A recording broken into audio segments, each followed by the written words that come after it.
society is where all of the great minds meet. You have the best people from industry, from academia, around the world. It is a very welcoming environment.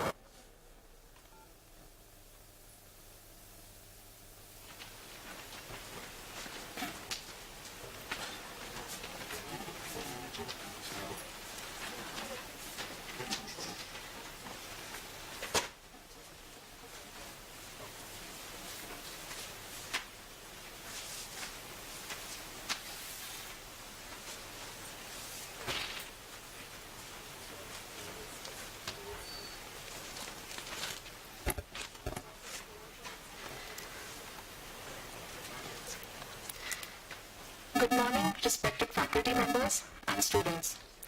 It is with great pleasure that I welcome you all to this IEEE PELS Distinguished Lecture organized by COEP Technological University in association with IEEE Pune section. We are thrilled to have with us today Dr. Sanjib Panda, who will be sharing his expertise on single-phase inverter control techniques for interfacing renewable energy sources with microgrid parallel series connected inverter topologies. Dr. Panda, I request you to join us on stage, please.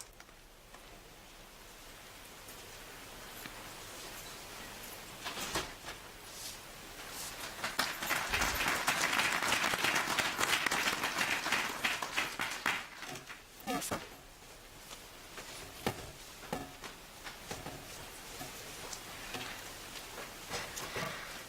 I would like to take this opportunity to introduce our esteemed guest, Dr. Panda. Dr. Sanjib Panda received his Bachelor's in Engineering degree from the South Gujarat University in 1983, his MTech degree from the Indian Institute of Technology, Banaras Hindu University, Varanasi in 1987, and his PhD degree from the University of Cambridge, UK in 1991, all in electrical engineering. He was the recipient of the Cambridge Nehru Scholarship and the M.T. Mayor Graduate Scholarship during his PhD study. Since 1992, he has been holding a faculty position in the Department of Electrical and Computer Engineering at the National University of Singapore and is currently serving as an associate professor and director of the Power and Energy Research Area. Dr. Panda has published more than 450 peer-reviewed research papers, co-authored one book, and contributed to several book chapters, holds 6 patents, and is the co-founder of 3 startup companies.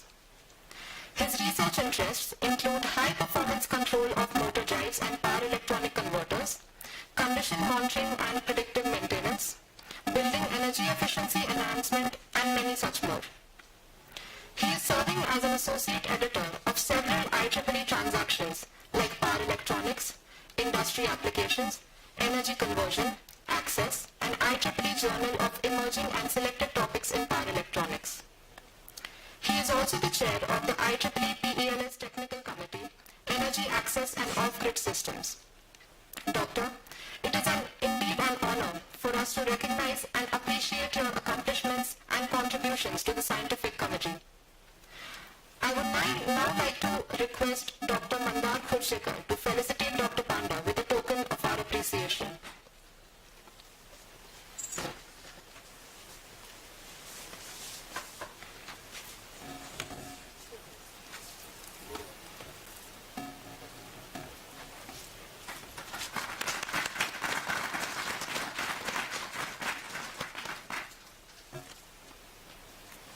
Thank you, Doctor. Please join me in giving a warm welcome to Dr. Sanjib Panda to deliver his lecture.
message clear at the back?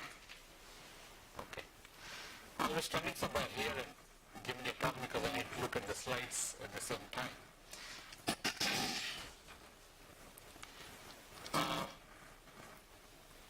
This is a part of the Distinguished Lecture program. I'd like to thank Dr. Mays, who is here, one of my former PhD student, not PhD, master's student. So he did master's MSc at NUS. After that he worked for about a year or two, right, in my lab as a research engineer. So he wrote to me sometime last year, so why not you come and give a DL here? And I have been invited many places, so timing is a constraint, but finally I am here today. And Dr. Patil also, I'd like to thank him for inviting officially for this IEEE Distinguished Lecture program. Okay. Without that, it would not have been possible. I'll be talking about renewable energy sources integration to microgrid. Both it can be a single phase as well as a three-phase. Now, I'll be talking today mostly the single phase one. And can I just get a feedback from the audience? How many of you are undergraduate students? Can you raise your hand, please? One bulk. Okay, thank you. How many of you are postgraduate students? Okay, good. And how many of you are researchers? Okay. Okay, thank you. So the idea about the Distinguished Lecture program is not to deep dive into the technological development, but to give an overview to a wider audience why power electronics technology is important. Okay. So the talk will be 4 different parts. The first part, I'll be introducing you about the power electronics, IEEE and the Power Electronics Society. Then I'll take a pause. If you have any questions, I can answer. Then I will talk about smart grid or the grid 2.0 as we call it in Singapore, and give you some information about various research that is being taking place in Singapore under grid 2.0. After that only, I'll come to the main topic, single phase inverter control. That is one of my PhD students from about 10, 12 years back. So, little bit old, but still quite relevant to today's technology, integration into the microgrid, renewable energy sources. All right? We'll be taking roughly about an hour's time. I hope that's okay. Feel free to stop me. I'll take pause after each talk. If you have question, you raise it at that point. Okay? So let's move on. So as I told you, initially I'll be introducing you about IEEE PELS. PELS stands for the Power Electronics Society. Okay? Then I'll be introducing you about responsive grids, why the utility grid or the microgrid for that matter needs to be responsive. Not just the grid, the load need to be responsive. Single phase parallel connected inverter interfacing the utility grid and the load at the part of the common coupling. Single phase series connected inverter. So this is parallel connected, and by and large majority of the inverters are connected in parallel to the grid to supply to the load. Okay? But there are certain drawbacks of the parallel connected inverter, and that forces us to go to series connected inverter. This is an academic study. We have patents on that, but coming from the academic field, industry didn't take it up, so we haven't commercialized that patent. So we have single phase series connected inverter that can overcome the drawback of the parallel connected inverter, plus it gives additional benefit. Then we will take the Q&A. Okay? So IEEE is its full thing for this acronym is Institute of Electrical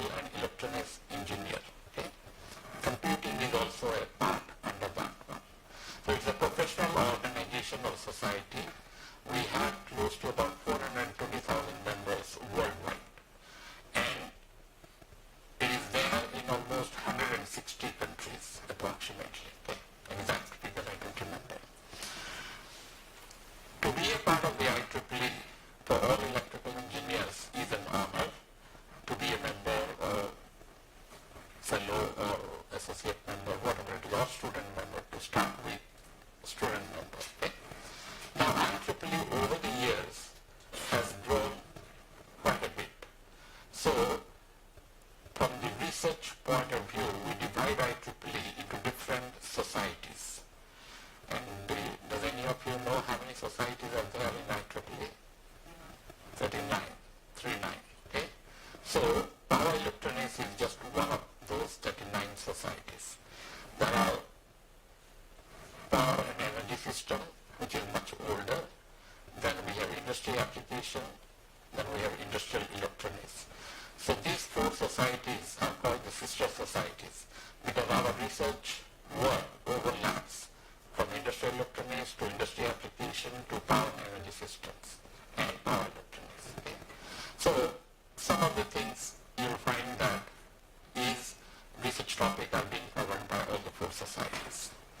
Power electronics society is not that old.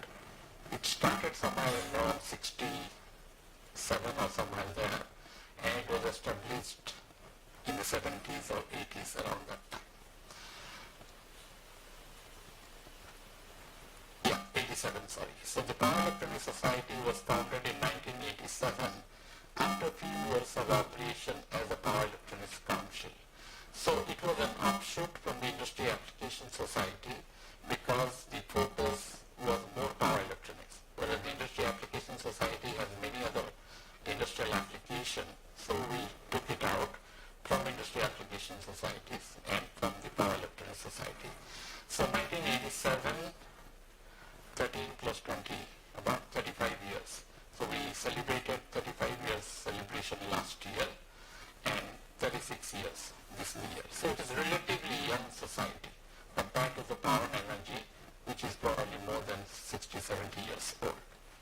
But the power electronics technology is growing at a very fast pace, and everywhere it is being used. We have this little bit outdated. Today, end of last year, December 2022, we had about 12,000 members. And this distinguished lecture is a part of the promotion for growing the power electronics membership. So we were paid by the society to go to any part of the world, being invited by the local chapter, power electronics chapter, to give talk, to disseminate the power electronics technology domain knowledge, and invite students, members, fellows to be part of it, basically. So we are 12,000. We have a target given by our Vice President membership to go to 15,000 by 2025. It's a very aggressive rate, and we are trying to achieve that one. So we change our president every 2 years. So Brad Lehman, he is the present president for 23 until December 2024. Liu Chen was just the past president, immediate past president, and Freddie Blatcher is the senior past president. So if you are working in the domain of power electronics, researchers, you must know Freddie. Freddie Blatcher is called the father of the power electronics domain. And Brad Lehman was the editor-in-chief of the power electronics transaction for a couple of years. Okay. Liu Chen was just the past president.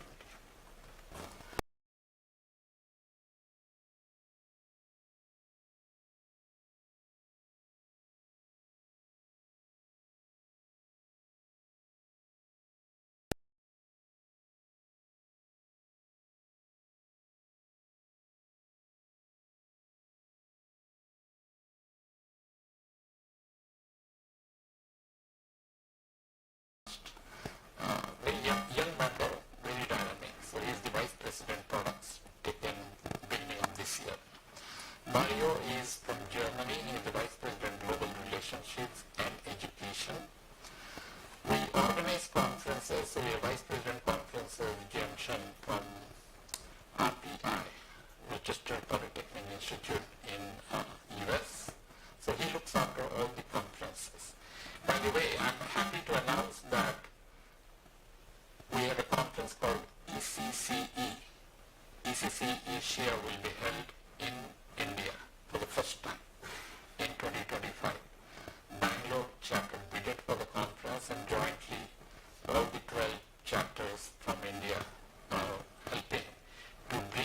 see Asia to India, and the society looks to India as a real potential growth for membership, because every, we don't have power electronics organizational unit at the local level. We have more than 29 states, I believe. The number of states in India keeps on changing, and my knowledge is a little bit outdated because I'm 40 years out of India, almost close to 40 years. So each state should have at least one.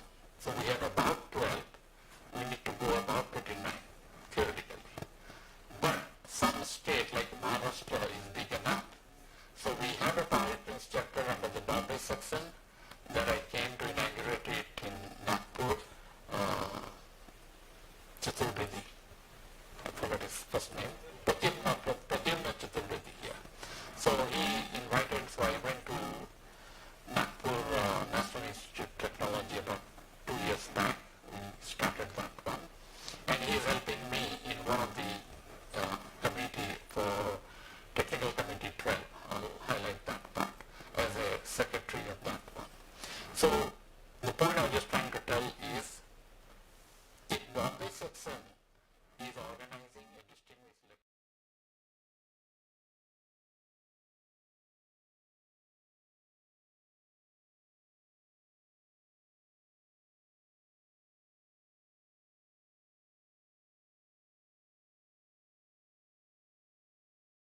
to have multiple chapters within the same state.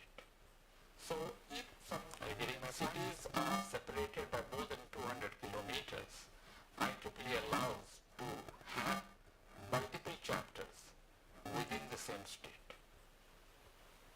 Are you getting my point? So Maharashtra has already started. We have Bombay, we have Pune. And I was trying to go to Nasik next 2 days. I'll see there are enough people there. They should have their own chapter. The rationale behind having multiple chapters is not to break down, but to facilitate dissemination of information. When you have a local chapter, physically people can come. They're not going to travel 200 kilometers to attend a talk. Of course, because of pandemic, we have Zoom and everything, but still, face-to-face discussion is much more better. As a professor, I know, if I look at the student face, I can tell how far the student has absorbed what I'm talking about. You can guarantee me, I can challenge you, 90% accuracies I have in that domain. It didn't come overnight. After 30 years of experience, I have that. So physical, face-to-face, your body language, that depicts many things which you would not know. Okay? So physical meeting is good, so that's what I'm saying. So I stopped here. Next is Vice President membership. So I'm also the Region 10 membership and Chapter Development Coordinator. So Region 10 consists of Pakistan, India, Malaysia, all the way to Japan, in the down, Australia, New Zealand, everything.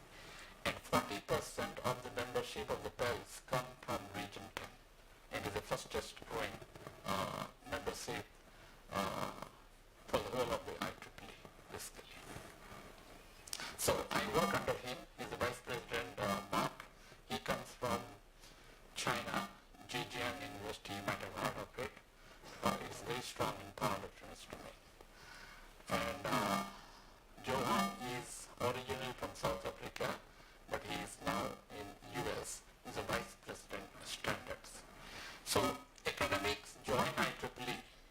There is a reason for it. They have to publish, otherwise they will perish. And to publish, they need journals to read, write paper. Student researchers, you need to be a part of IEEE. But why industry should be a part of the IEEE? And Prathamesh is from the industry. We create that avenue for the industry people to come and contribute. And standards is one of the things we develop before a product comes to the market. It has to go through the standard. Standard defines the different regulatory requirements. The product must follow that and satisfy all the requirements before you can sell it in the market. So standards play an important role, and industry people contribute to the development of standard. Plus research interaction takes place between industry, academia, and many things. So why should you be a member of IEEE? How many of you are member of IEEE? Student member especially? Well, not that many. You should become a member of IEEE. The reason I'm saying that, you will be part of the professional organization. You could put it IEEE student member if you have a card anywhere. Then people will recognize, oh, you are associated with IEEE. That's an honor basically. Okay? So once you become a student member, what benefit do you get? You get publications. There are different types of publications you have, but you may ask the question, I'm a student of College of Engineering, Pune. Our library has all these publications, so why should I be a member? I get it free from IEEE Explorer. Yes, that's true, but the moment you graduate, you leave COPE, College of Engineering, Pune, COEP, sorry. Then you have no access to the library. And if you are a researcher, you are working in the industry, you need all these domain knowledge. But being a member of the society, you can avail all this publication. Okay? That's one part of it. Second part of it, as a student member, you attend a conference. Your registration fee is slashed by $50 to $75, or maybe more than that. If the full member pays, as a student member, if you pay $100, if you are an IEEE member, you will be paying $75, $25 discount you get. And if you are an IEEE member and PELS member, and the conference is organized by the Power Electronics Society, your registration fee will be $50. So how much you save just for one conference? $50. How much you pay to be a member of PELS? Anybody knows? $5. How much a McDonald's burger cost here? Rupees. How much? 300 rupees, 500 rupees? 300 rupees, okay? 300 rupees, okay. Then if you divide by 80, about 24, 320, let's say, 320 rupees. So about $4. Membership fee is $5 US. Okay? So you sacrifice one McDonald's burger. You're not going to die, right? You just, your inclination to eat and test the McDonald's burger, you sacrifice one. You can be a student member. And what benefits you get? I told you, one conference you attend, you're going to get $50 discount straight away. The $5 you pay, $50 you get back, which is more meaningful. Then you may say that, oh yeah, I'm not a very good student, so I'm not going to publish a paper to attend a conference. Yeah, maybe right, but nothing wrong in trying for that. So, that's the reason, once you graduate, still continue your membership, and you work wherever you are in whichever part of the world, there will be an IEEE. 160 countries have IEEE. And if you're a member of IEEE, and proudly so, like I saw my badge here, which is an IEEE fellow, people will know, yeah, you are a part of the IEEE and a recognized professional organization. Okay? So for that reason, I say that you be a member of the IEEE. Start from the student. I started my IEEE membership when I was a student at ITBHU. That time it was IT, now it is IIT, Banaras Hindu University. And there was a National Power Electronics, National Power Systems Conference that was organized in 1986 or 87 in Varanasi. I contributed contributed as a volunteer, student member, volunteer for that conference. And I talked to many of the professors. I learned how to organize a conference and help them. So the other benefit you get it indirectly is your career development, your presentation skills, organizational capability. This comes on the sideline. As a being a member of the student branch of the IEEE or the chapter, you learn all these things indirectly. You interact with your peers anywhere in the globe and organize events. I saw one of the presentation was ongoing. Pradeep Sinoy was giving a talk, IEEE. I don't know what it was. But Pradeep, I know him very well because we worked together in the membership committee. Now he has moved into the industry because he works in industry, Intel or something like that one, in US. So you will see the benefit of being student member and continue until your retirement. After the retirement, you have more time. Senior members, they can contribute to organize conferences, organize event, many things. So you are connected to the IEEE until your lifetime. So members benefit, I already explained to you conferences and workshops, how you get discount. Resource center, you are doing a final year project. I believe there must be a project they do, right? So you need papers, resources. So you go to the resource centers, all the publications, all the media talks, video presentation, webinar, everything is there. So by being a member or student member, you have access to all those things. 39 societies. Out of the 39, power electronics is one of the society. And in power electronics domain itself, we have 1 to 12 technical committees. Depending on your interest, you could have more interest in control and modeling of power electronic computer, or you could have critical power and energy storage systems, and you could have energy access and off-grid systems.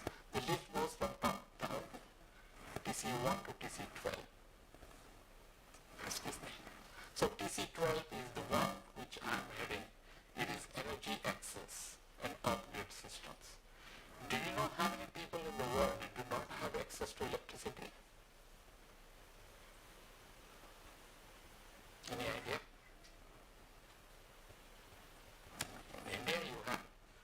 India is 90% electrified. In theory, in paper, I don't know. In practice, how much it is. But close to 750, 800 million people do not have access to electricity. And these are mainly from the sub-Saharan African region. So, we work in technology domain, power electronics. How can I provide electricity to the remotest place, like in Africa, or you think about Nepal, which is much nearer. In the mountain area, how do you provide electricity? Do you build the grid? It will take 50 years to get the funding and do all these things. Not possible. So you have seen the example from landline system to mobile phone. So do you think that they are building landline systems in Africa? No, everybody is having mobile phone. So they leaped from landline systems to mobile phone. I remember when I was a student, we didn't have landline systems at our home. And the waiting period is about 5 years. I'm talking about 70s. Now you go to the south, buy a mobile phone within 5 minutes without much of a problem. So similarly, can we do the similar thing? Rather than building heavily expensive infrastructure to provide electricity to a handful of people, maybe 100 in a particular village, building a transmission line, distribution line doesn't make sense. Can we have a microgrid there? Off-grid energy access. So that's the one we are talking about. So basically, that technical committee works on providing electricity access to everybody in the world. Okay? Electricity access. The second thing is cooking. How many people, especially the ladies, they die because of cooking? Cooking in a unfriendly environment. That means coal, wood, you burning, you inhale the smoke, the ladies, and their life expectancy is down. So can we provide, being an engineer, can we provide a cleaner form of cooking solution? That is induction cooking or solar and things like that one.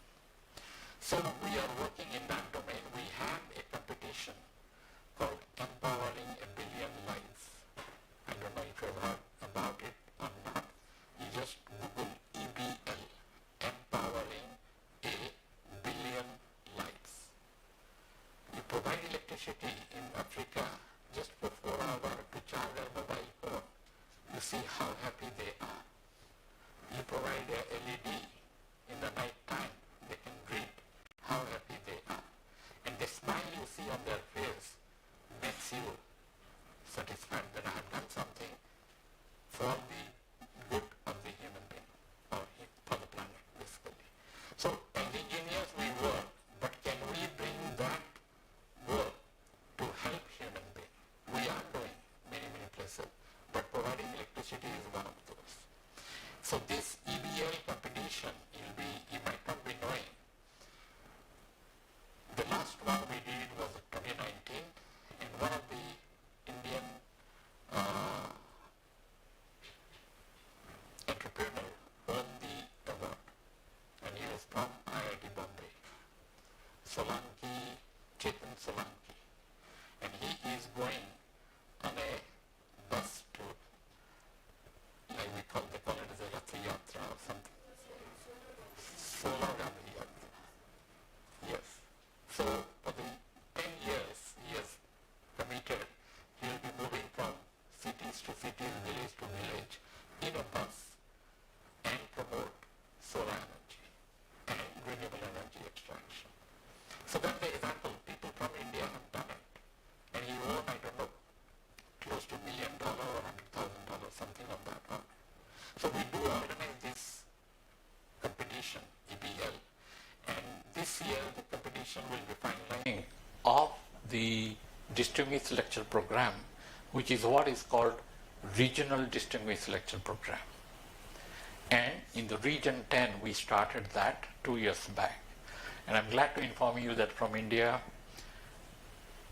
2 people, Professor Bhim Singh from IIT Delhi and the lady Bhuvneshwari madam, yeah.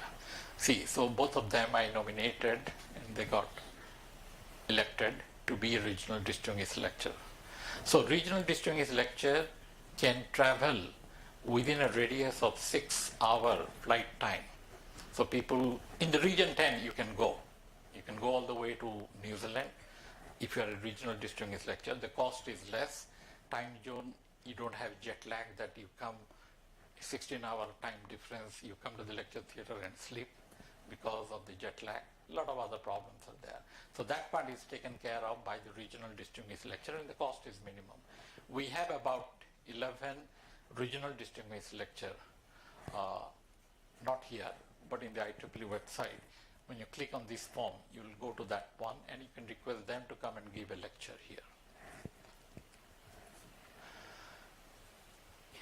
Different student activities. So we organize events like Future Energy Challenge, Empowering Billions Lives. So there is something called as a Thesis Talk Award. If you are doing a PhD or a master's and you are closer to your thesis submission, you do a video recording of 3 minutes and upload here. Then that goes through a competition and that is headed by one of the Indian Prasad and JT from Texas A&M. So he heads that one, and we have prizes awarded there, $1,000, $500. Nothing wrong, just do a video. You know, these days mobile phone can do a video. Okay, so take active part there. Mentorship program, these are the flagship conferences of IEEE. Students travel grants are also there. You want to attend, you don't have money, your supervisor doesn't have money, apply them, do some voluntary work there, and then you will be given $500 or $1,000 US. Of course, that will not be enough. You have to put it something from your own pocket. But you go and see a new country, different country, and make friendship, all those things. So it's always really the investment you do by attending conferences, you make friendship, that always pays back, one way or the other. This is the standards. I'm not going to details of it. Yeah, you have heard about IEEE transportation electrification. It's written on the wall. Present transportation system is not sustainable. Why? Yes, from the student. Why it is not sustainable? I can't hear anything.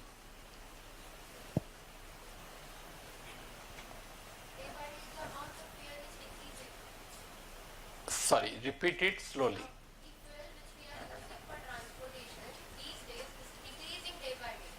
The fuel, why it is decreasing? Yeah, so we are using fossil fuel, petrol, diesel. You'll run out of it after some time.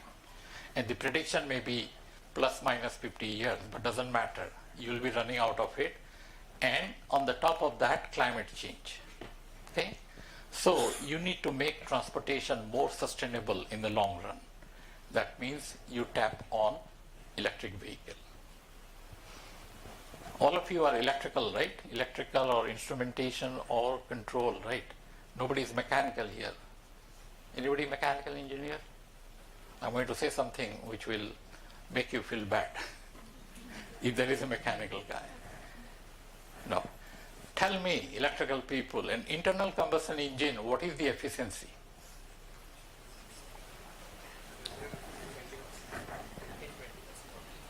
15, 20, 40, 30. So 15, 40, 30. We take average around 30. The good one may go to 35. The bad one may go to 15. Take average 30. 30% efficiency. Internal combustion engine has been invented when? More than 100 years back. Right? A transformer or an electric machine, what is the efficiency typically? Right, 95, 98. Let's say 90. An internal combustion engine is 30. So you tell me, who is brilliant? Electrical engineers or mechanical engineers? This I tell to my student taking class in electric drives. That's why I ask, are there any mechanical? Then forgive me for saying that. No, I'm just joking it. You need mechanical engineers, otherwise you cannot make the electrical machine or a transformer. But in the long run, internal combustion engine is phased out, electric vehicle will take it over.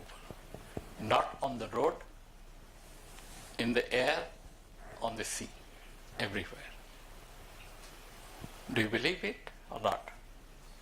I don't know India's policy.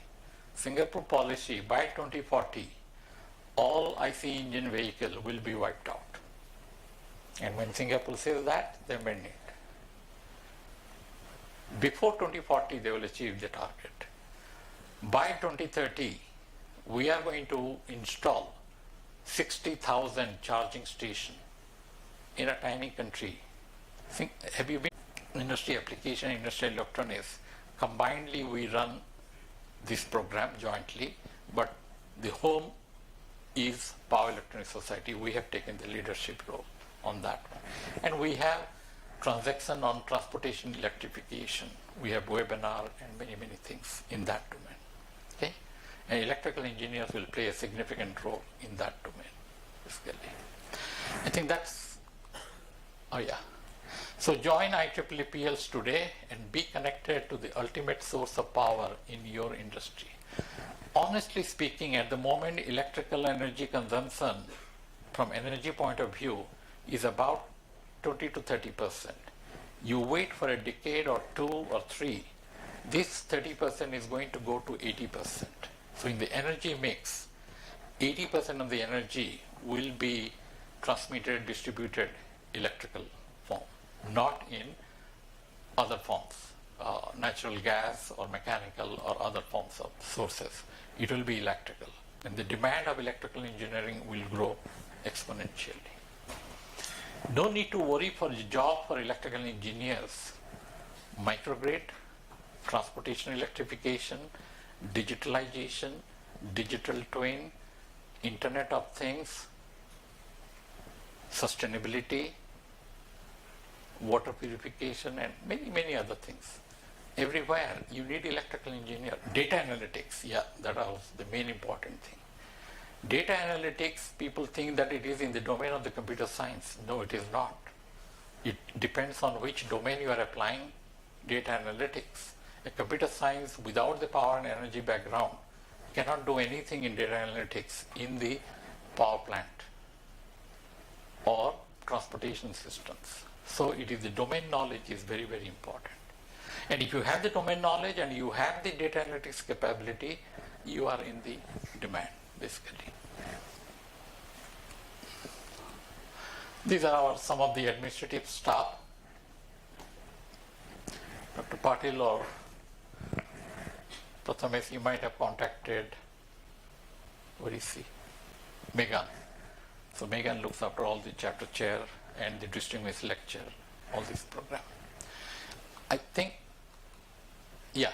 So join the Power Electronics Society, and if you need an essential member, it is $10. We have reduced it beginning of this year from $25, it is $10. And for student member, it used to be about $13. That has dropped to $5. So you compare $5 McDonald's burger and membership fee. One McDonald's burger you sacrifice, you get membership for the whole year. Okay? Yeah. This I have already, yeah, this is the one I was telling, Empower a Billion Lives, global competition. Okay? And 12 technical committees. So this is summarized everything. I think I'll last slide there. Yeah. Okay, I stop it here. I need some breathing space, so I'll take some water. In the meantime, if you have any questions on IEEE, you are free to ask now.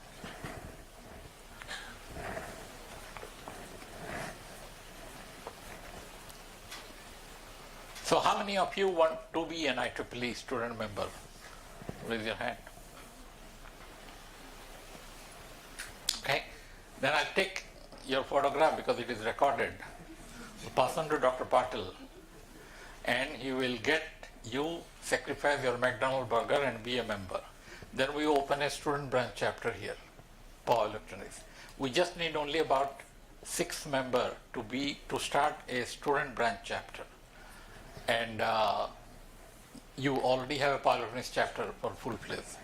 And student member can help Dr. Patil and his committee at the chapter level if he's organizing an event or a workshop or things like that, or a conference for that matter. Okay?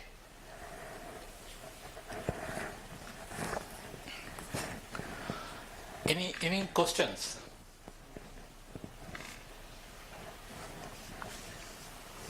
No? Everything is clear? Okay, good. So I will see how many people are joining. Online, you can do it in 5 minutes, okay?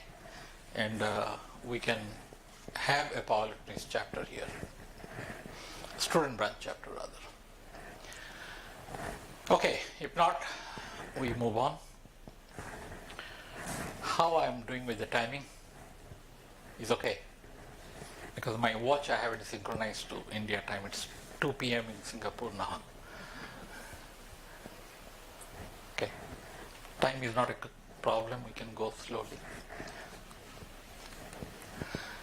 So these slides are being made by one of my former PhD student. He's worked as a research fellow, but he's moved out of NUS now.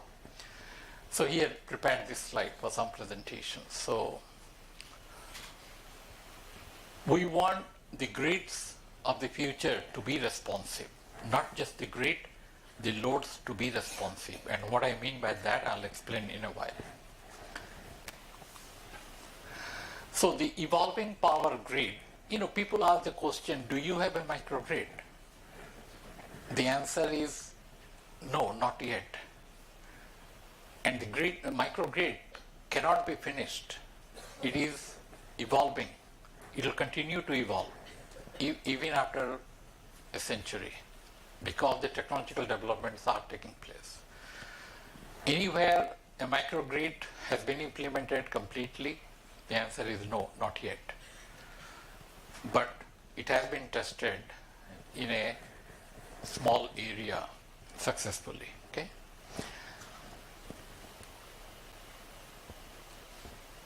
The evolving power grid, it brings its own challenges, but at the same time, whenever there are challenges and engineers are challenged, they will come up with a solution for that. And that's how we developed power distribution system, that the greatest, invention of the world in the last century, to provide electricity to every home or to everybody. So energy grid 2.0, the existing grid we call it as 1.0 and the future grid will be 2.0. It will be decentralized distributed energy generation. There will be decentralized diversified nature of the load, both AC and DC, bidirectional power flow, information flow. Conventional grid is unidirectional. That means in the power plant you convert energy from other sources to electrical and you transmit to the load center and you consume it there. Not directly in electrical form, but in other forms. Can you tell me in this auditorium what are the other forms where electrical energy is being used? Mainly to the student. Is my question clear? In the power plant, I don't know where Maharashtra gets the power supply from, whichever power plant. You get the electricity in the socket over there. Okay? You get that electricity, but is it useful to you? If yes, how? If not, why? Take example of this room.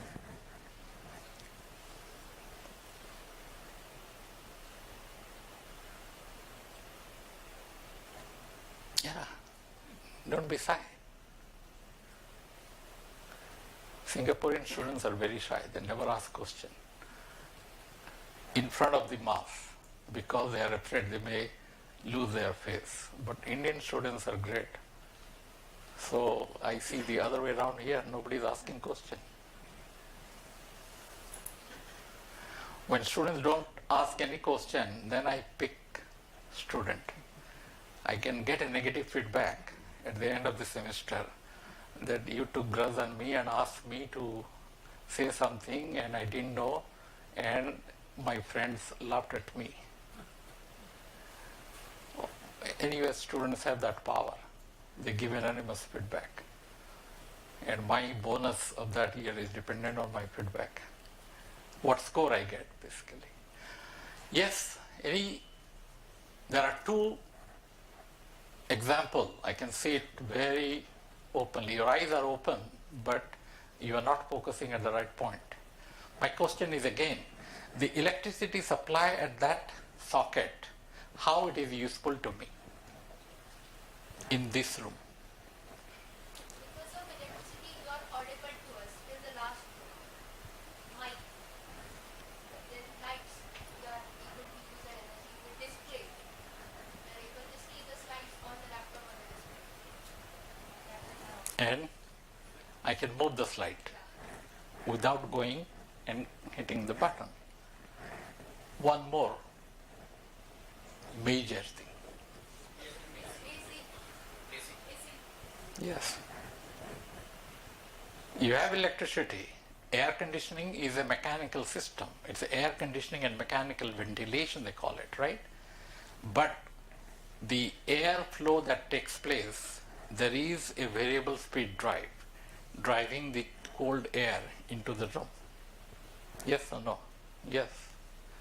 The chilled water, which takes the heat of the written air and brings down the temperature of the circulating air, there is a pump driving the chilled water, and the pump is driven by a variable speed drive. So air conditioning system would not have worked without electrical energy. If air conditioning system doesn't work, do you think that your focus will be on the screen? You'll be scratching here, scratching there. Yes or no?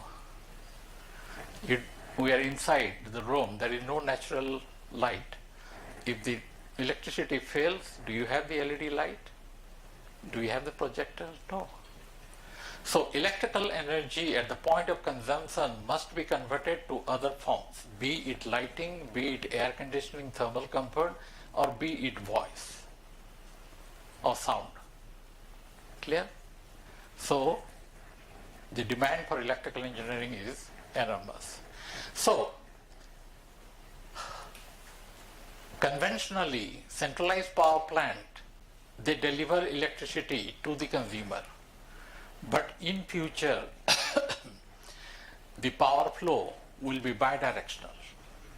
And rather than producing at the centralized point, which could be hundreds of kilometers away from the load center, if I can produce electricity locally, like rooftop solar panel, I need electricity here. Why should I get from the power plant over hundreds of kilometers and transmit it here? There will be transmission distribution losses. If I can generate where I need the load, it is much better. I eliminate the transmission losses, distribution losses. What is the transmission distribution efficiency? Do you know? People studying in power system side might know. What is the transmission line, distribution line efficiency or losses? Should be less than 5%. But I am sure in India it will be more than that. In Singapore, of course Singapore is a small country, but regulatory point of view it should be less than 5%. Otherwise the transmission distribution is not properly designed. Okay? So if we can produce locally, I can improve the efficiency by 5% without going through the losses. Clear? So we will see later on that microgrids are being developed. They are interconnected to other microgrids or grid at higher voltage through the electronic control center. So these square boxes that you see are all electronic control center, ECC. It is basically like a router, not for the Wi-Fi, but for the electrical energy. It can flow from here to here, it can flow from this to this. Not exactly that you transfer power to the centralized power plant, but here you can transfer in bidirectional way. Okay? So that is the future energy grid. It can have both AC and DC subsystems, and the objectives of the energy control center is active power flow control, compensation, regulate VAR compensation, reactive power, harmonic compensation, things like that one they do. And control of the DC bus, integrated renewables and energy storage devices. You know, many times your mobile phone, everybody uses mobile phone, right? It runs on AC or DC? Sorry, I get confused always, AC, DC. What do you say? Alternating or direct? Direct. How do you charge your mobile phone? But charger operates on what? Yeah, then it is AC or DC? Yeah, but if I say mobile phone, is it a DC load or AC load presently? It's an alternating current load because you feed through the adapter. No? Do you feed from a solar panel to your mobile phone charger? In the lab experiment, maybe yes, but not commercially. So that DC power from the solar panel, you convert back to AC, inject into the grid, and at the receiving end, you convert back that AC to DC, because the load is DC. Then why are we converting DC to AC, AC to DC? Two converter. Efficiency 90%, 10% you lose, 10% you lose here, 20% loss gone. So in future, we expect the distribution systems within the residential home or commercial building will be hybrid, AC and DC. Whatever existing load AC will be fed from AC. Whatever load can be fed directly from DC can be fed from DC. It's going to happen. Not in the very long, within the next 10 years. In Singapore, we have built already a dual distribution system in a test bed as a part of the research for the building, and we have demonstrated it works that way. Now we are talking to manufacturer of the air conditioning system that we get rid of the front end AC to DC converter for variable speed drive and save money. And if you have solar panel, the DC output you get, you inject directly to the DC link. So AC to DC converter gone. You save money, you save energy because the efficiency is improved. But you talk to Schneider, they'll say, no, you cannot do that. The warranty will be void. So we are talking to them. You better work with us.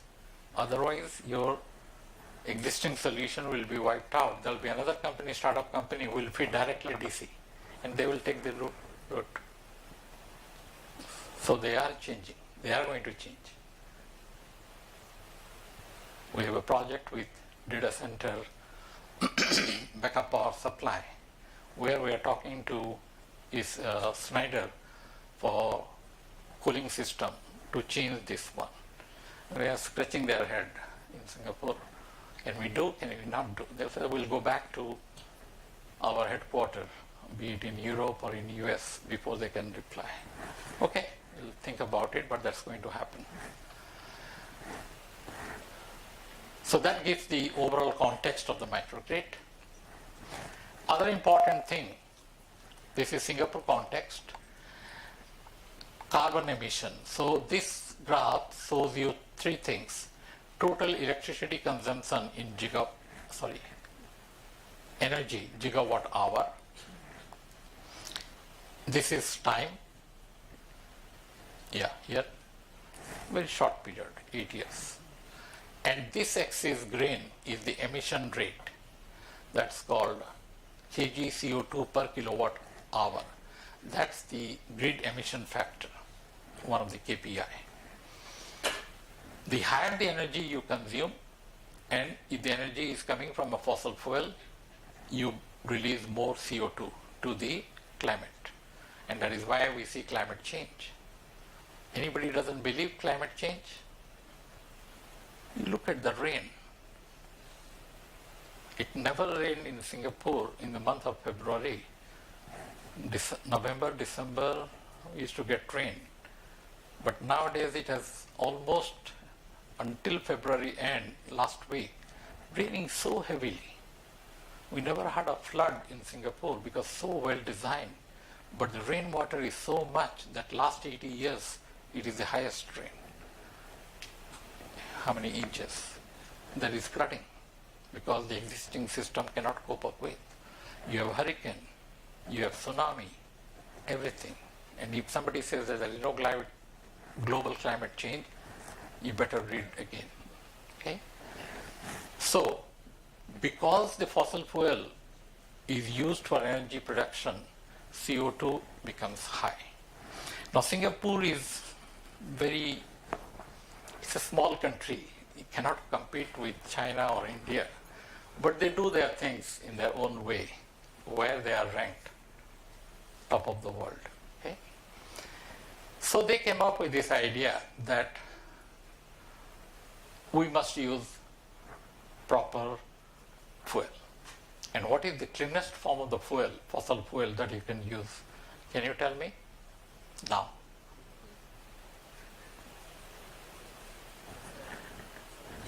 Coal. I said my question again. What is the cleanest form of the fossil fuel that you can use today? What gas? Natural gas. Yes, that's true. Coal is the worst. You want to get rid of coal. But India is fighting for coal. Why? Because many of the power plants are thermal and we have enough coal. And Australia, although considered as a Western country, is fighting for coal. Why? They have coal mines. They want to sell coal. So it is bread and butter issue. Western world says, oh yeah, developing countries, you must stop using coal. Well, who polluted the environment? It's the Western world. You used 2-liter, 3-liter car just for one person, consume all the fossil fuel, and now you tell us that, oh yeah, you cannot use petrol or diesel. You go for electric. Yeah, give me electric vehicle, I'll use the technology. Oh no, I cannot give you the technology. You have to buy from me. I patented it. So the debate will continue. And I'm glad that India has taken up the G20 leadership, and I'm sure the government will do something about it. But I'm really happy to see, I came last evening, I see so many electric buses in Pune on the road. I was really happy. In Singapore, I don't see that many. I mean, within the campus we see, but not on the public transport, not yet. But they are going to change dramatically. But I'm glad it's happening in India. But I don't have further detail. I heard Dr. Patil does quite a bit of research in the battery technology, and we'll be collaborating on that part. So my point here is, the more developed a country is, the more energy they consume. Developing countries use energy which is order of magnitude higher than developing. And developing countries use energy order of magnitude higher than the underdeveloped. You get my point? 10 times more. To maintain your lifestyle, you use significant amount of energy. And if it is coming from fossil fuel, that's the problem. So to maintain our lifestyle, we consume more and more energy. Industrialized countries have over the years or decades used significant amount of energy. Now they realize the problem. So they are flat. Some places it is going down. Start to see going down in the last few years. But developing countries, you see this rate. Of course, Singapore is well developed, but still they consume more. That is because of the nature. In Singapore, you don't have horizontal space. So all the buildings are high-rise building. In high-rise building, you say that don't use energy. Use the staircase to climb 60th floor. Yeah, finish. One time you go down, one time you come back. That's it. Go to sleep. 60th floor, climbing on the staircase. Cannot happen, right? You have to have lift. If you have lifts, you need to consume energy. So we cannot grow horizontally. We grow vertically, either up. Now up also cannot go because the plane's flying. So government restriction, you go down. Can we go down? Yeah, we can go down. But then you go down, you use elevator, lift to go down. And there is something happens, you are stuck. You will be dead. It's happening in Singapore, underground. They will have a highways underground, shopping mall underground, everything. Okay? That is because of the natural Singapore doesn't have any natural resources, no land, no, forget about agriculture, no land. Where do you do agriculture? Everything is important. And you just think if there is a fight breaks out between Malaysia and India, Singapore, the two causeway closed, Singapore will starve. You cannot get anything. Everything comes from Thailand or Vietnam through Malaysia. If the terrorist attack or Malaysia government, Singapore government fight like we do on our western side, but we don't fight so much, but they also don't fight so much, but it can happen at any time. So they need to be self-sufficient. So now they are growing vegetable in the high-rise building, leafy vegetable, what do you call sabji, green sabji, so that they can survive. 30% of our thing is being produced in the high-rise building nowadays. Vertical farming, we call it. So this is going up because we use 95% of the energy produced in Singapore is from natural gas. So the greenhouse gas emission has been reduced. Even if you use 100% natural gas, you cannot go down the theoretical limit 0.4175 kg CO2 per kilowatt hour. What do you do then? You want this to go down to zero. That's only possible when you look at renewable energy. Then you see how Singapore suffers. Being close to the equator, wind is not there. You cannot tap on renewable energy wind because the average wind speed is less than 3 meters per second. Unless you are above 10, you cannot produce electricity.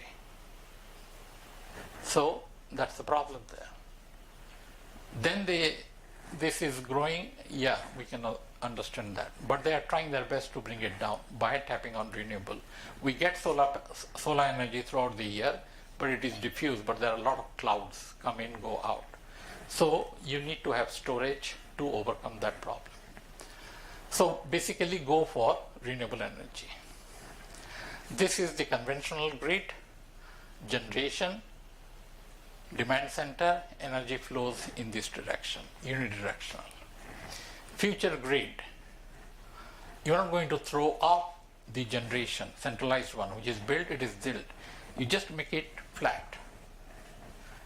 And the demand curve is a duck curve, they call it. Okay? In the morning hour, it drips, and in the noon time, it peaks. Then again, it goes down after evening. So, what you do there is you keep that one, but operate at a flat rate, and then you make the demand responsive. I'll explain what do I mean by that. But then you go for distributed generation, local generation, renewable 1, renewable 2, energy storage, all of them integrated here and connected to the point of the common coupling. So sometimes local power can come from here. If the local power is not sufficient, you drop from the grid. Okay? And here you see it is bidirectional. You see the green and red, bidirectional. So energy can come from here to here, it can go from here to there or here to here. And then the demand, which you call it the demand response, you get a call, you reduce the demand because the generation is not sufficient. Then the load will respond, reduce the demand. Like air conditioning. There is no power, you switch off the aircon for half an hour. You're not going to feel so much of a pinch, but you could save. This is power generation. So this is what is a microgrid. Is that clear? Drawback of the centralized grid and grid 2.0, it will be microgrid. Not just one, multiple microgrids and all interconnected. Just like this is landline telephone and these are mobile phone. So you go different places, you have different mobile phone with a different operator, they operate locally and integrate. the system. So when you have multiple grids, all of them interact with each other and produce the power supply. Okay? G is generation, PV is green photovoltaic, D is the demand, ES, peak, is energy storage. So multiple microgrids interconnected and working together. Do you think then the human being can operate all these things? No. These are to be managed by intelligent machines. And that is what will be the future of the grid or microgrid. Are you clear? We work in the building domain jointly with UC Berkeley. So we call the present buildings are brown. You know this brown field, green field, right? Brown is dirty, green is good. Okay? Similarly, the building is brown. That means it consumes power from the utility. Okay, one way. High dependency on the utility grid. If the grid fails, the building will be blackout. Okay. How many times power failure takes place here in a month? In a week? How many times? Let's say in a month, approximately.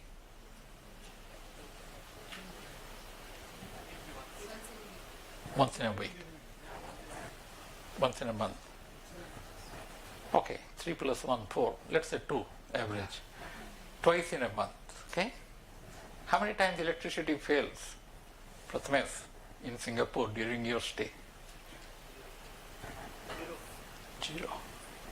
I stayed in Singapore close to 32 years. How many times I have seen unscheduled power failure? Not more than 2 or 3 times. So what is the ratio? 1 power failure in 10 years. Unscheduled. Okay? And Prathamesh was there for 3-4 years, right? So he missed the 10-year period to see a power failure.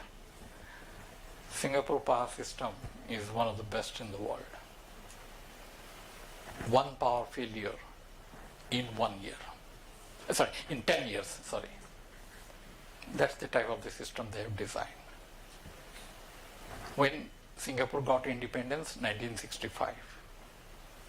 It's 65 to 2015 or 2035. Within 50 years, they have gone from the third world country to the first world country. Many fields. Electricity, I'm giving an example. Education is another one. NUS ranking is in the top 20. Faculty-wise, department-wise, electrical engineering department is ranked number 6, 7 within the top 10. MIT, Stanford or Harvard, UC Berkeley, Cambridge, UK, not MIT, Boston, ETH Zurich, and then Singapore, NUS.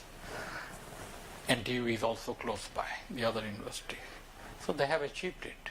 Out of the 10 departments, 7 of them are in the top 10. Some of those are in ranked number 3. Materials, chemical, they are ranked 3 in the world. Okay? They have achieved it with planning properly. So the building, we work with UC Berkeley to put sensors all over the building, do energy audit, and reduce energy consumption by almost 50% in the 5-year period. Okay? And we have achieved it. So what we do here is we keep the utility, we put solar panel on the rooftop. The other problem in Singapore is that even if I put solar panel the whole of the island, I can only produce 20% of my consumption. Our consumption is about 8 gigawatt. I can produce not more than 2 gigawatt. The whole island I put filled with solar panel. Not possible. We run out of land. We have gone to the sea, floating solar panel on the sea and reservoir everywhere. Still not possible. So here we say that we produce electricity locally and we draw utility. So here it is unidirectional, here it is bidirectional. Okay? This is called consumer, this is called prosumer. Are you familiar with this word, prosumer? Pro is from producer. Consumer, MER is from consumer. So a producer and consumer both together is called prosumer. This is a new term proposed by the Power and Energy Society people. Okay? So sometimes you produce more, you sell it to the grid. Sometimes you produce less, you draw from the grid. So do we have a building where it can produce more than what you consume? It's called net zero energy building. And we have net positive energy building. You Google it, NUS campus, SDE, School of Design and Environment. Not school, it is under the college now. SDE 4 building is a net positive in the last 3 years. They produce more than they consume because the building has been redesigned by the architect people to produce positive. So in future, majority of the buildings will be prosumer. It will be either super low existing building or newly built building will be net positive, if not net zero. Okay? It's possible. It has been done. In NUS, we have done it. Not just in US, many other parts of the world, it has been done. So that's one of the areas. So when I say that the load must be responsive, is like this. The load must reduce the demand if there is a crunch in the generation. And the crunch would not be there for long, maybe half an hour, maybe 1 hour. So you call that as demand response. It is just like investing in the stock market. When the prices is low, you buy stock. I'm not advising you buy stock. I never bought stock. My father was a professor. I come from a middle class family. We have been told, save money. And you put in the fixed deposit. 30 years back, the fixed deposit rate were 12%, 18%, State Bank of India. Now nobody puts money in the fixed deposit. They invest in the stock market. Overnight they can make 40%, 50%. The next day they lose 150%. Net effect is zero. So this one also, when the electricity price is low, you buy and charge and store. You wait when it goes up and then you sell. Electricity market variability is there. People play. And in Singapore, the market is deregulated. Nowadays, you will be surprised. Even the banks are selling electricity as a retailer. DBS Bank. Have you heard of it? In India, they have branches now. What is the full form of DBS Bank? I forgot. Development Bank of Singapore, yeah, DBS Bank. That's like SBI of India. They have branches here also. But it's not a government bank, it's private bank. They sell electricity because they buy from the producer and sell it. And because of their name, they can make money out of it. And people go to DBS because it's a well-branded thing. But 16 retailers were there. And because of the Ukraine war, the prices went up and down, spot market, natural gas shortage. Then everybody burned their hands. And out of the 16, few of them, 8 or 10, wiped out because they lost money. But still some others are there. So I'm not suggesting that you do investment, but it is like this: buy low, sell high. If you know the domain knowledge, then these electricity people come to us, retailer, they say that, can you do some AI that can predict me when the price is going to go high? Then I sell it at that point. I said that no. If I know that AI, I won't be teaching as a professor and getting money. I'll be a millionaire, a billionaire by now. If I know when the stock is going to go up, nobody knows. It's market driven.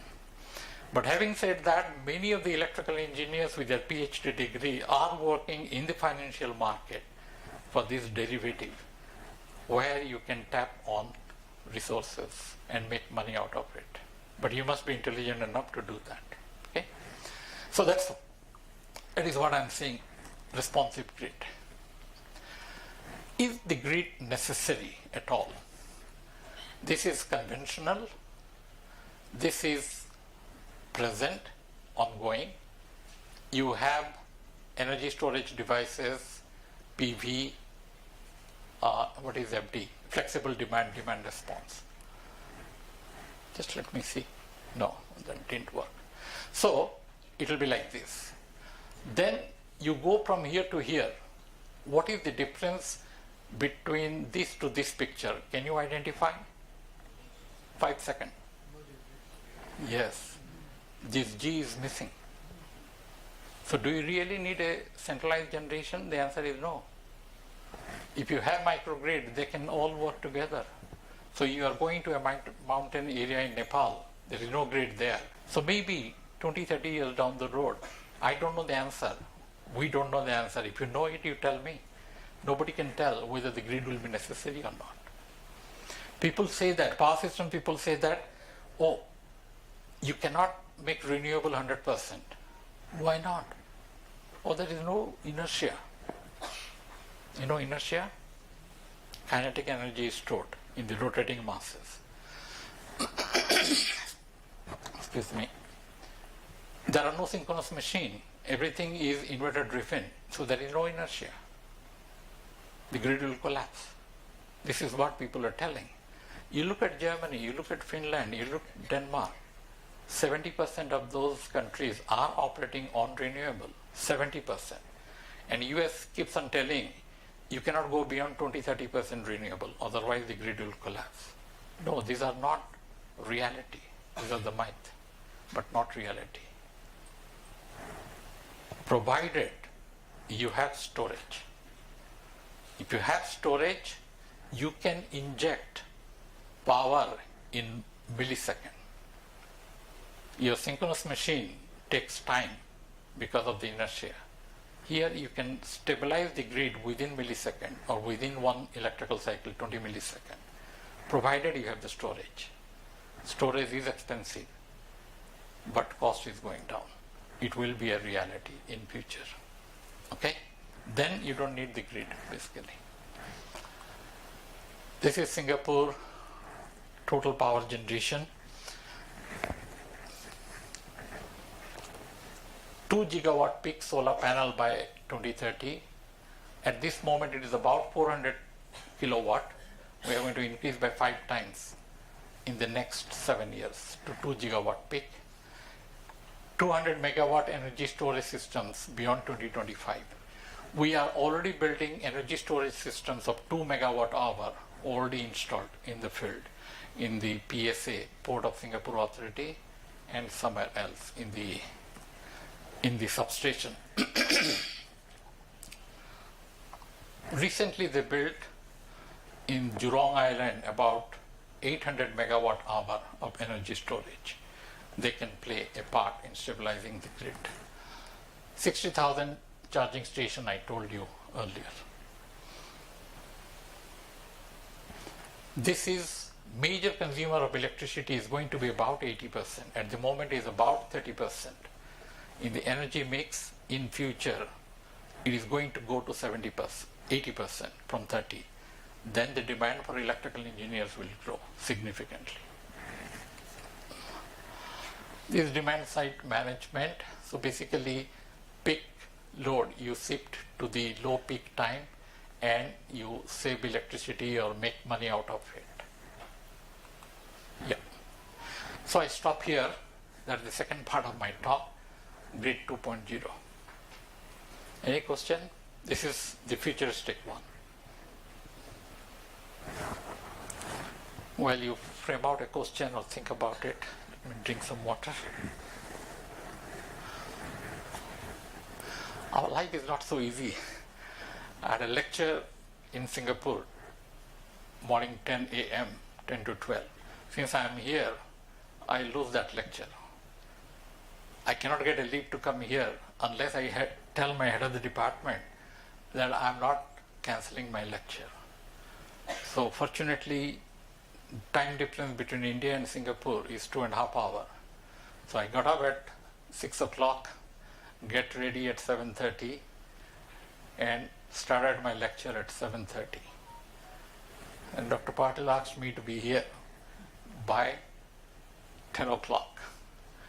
My lecture should have finished 9:30. Fortunately or unfortunately, the hotel internet broke down. Towards the last slide of my lecture, internet breaks down. You need time, you need to tell the students will run away because this is a Zoom session. And I have to send an email quickly using my mobile phone, Geo, and doing the tethering. That I'm here, you hold on. Some students stayed back. Then they logged in, so I lost about 10 minutes there. But I did my lecture there, finished a chapter. Then I rushed here. So, running out of breathing. Yeah, any question?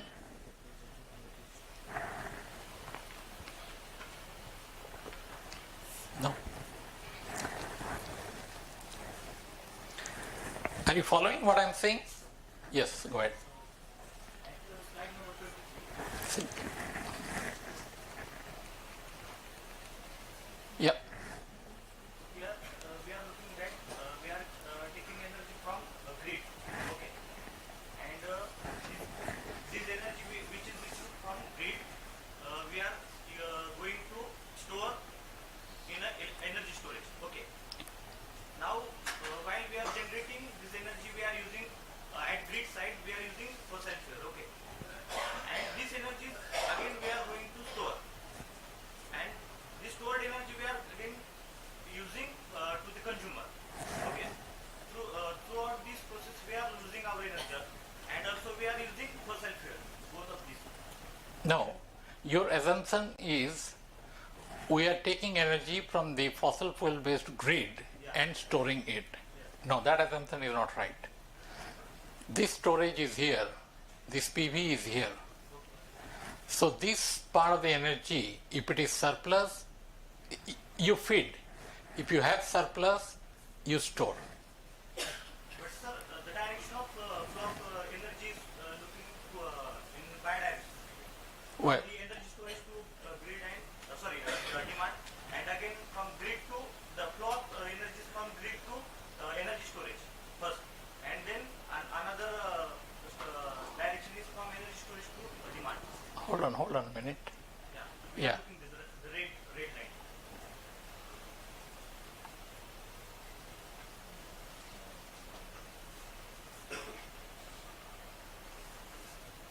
Yeah.